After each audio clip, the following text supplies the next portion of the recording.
How can someone go from "I love you" to destroying you? This is a story of love turned deadly. He changed an entire country just to be with her, and still had her killed. This story doesn't begin with love. It begins with frustration. In 1526, King Henry VIII already had a wife, Catherine of Aragon, but there was a problem that slowly became an obsession. He had no male heir. In that time, that wasn't just personal, it was political. A king without a son risked losing everything he built. That pressure sat on him day and night. And then Anne Boleyn appeared. She just returned from France and entered the king's court. She was different. She didn't chase the king, didn't flatter him, didn't give in easily, and that pulled him in deeper than anything else. What started as attraction turned into obsession. He didn't just want her, he needed her. Henry wanted to marry Anne, but he was already married, so he tried to get permission to divorce his wife. When that failed, he did something no one expected. He broke away from the Catholic Church, created his own church, changed the religion of an entire nation just for one woman. That's how powerful his desire was. He annulled his marriage with Catherine and got married to Anne. At first, everything seemed worth it. Anne became queen. She finally had what he promised. But then, reality began to set in. She gave birth, not to a son, but to a daughter named Elizabeth. At first he tried to accept it, but the pressure returned, stronger this time, because now he had already risked everything and still had no male heir.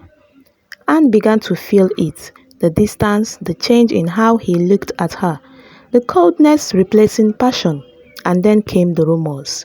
The king was entertaining other women again, ladies in waiting, women in the court. The same thing she once refused to be, he was now finding in others. This is where their love began to crack. Anne changed.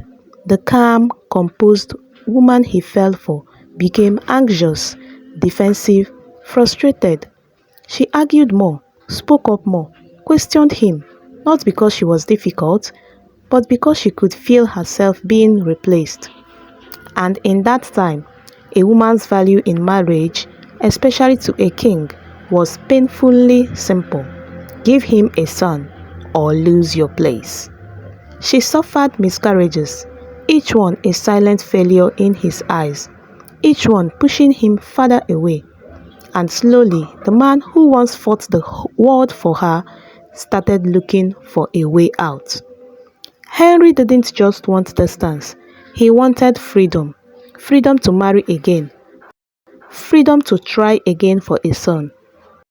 But divorce wasn't simple, so another part appeared: accusations. Anne was accused of adultery, of betrayal, even of treason. Historians still debate the truth, but one thing is clear: the king had already made up his mind.